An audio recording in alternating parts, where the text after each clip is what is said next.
my name is Nikka Nadia, and I'm from Los Angeles.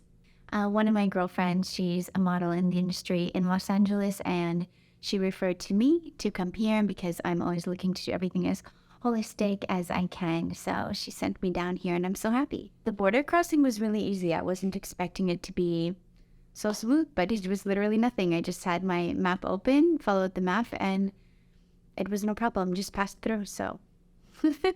So I initially came for the American Biodental to get a cavity taken care of. So they did a wonderful job taking care of my mouth. And then while I was waiting, I thought, why not get an IV? So I did a wellness IV over at the Holistic Care. So I feel great. Everyone was really nice, and I love the environment. It's a very peaceful environment. I appreciated all of the crystals, and yeah, I just felt like everyone was kind and caring and really explaining to me what was going on, paying attention to what I wanted and what I needed. I was very comfortable.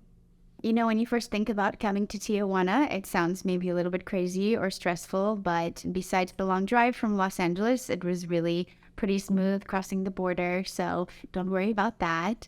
And then if you're someone who likes to do everything natural and holistic and organic, which I really think this is the way that we are headed as a society, I highly recommend it. Holistic care, maybe to do some blood work, and definitely do some more of the IV packages.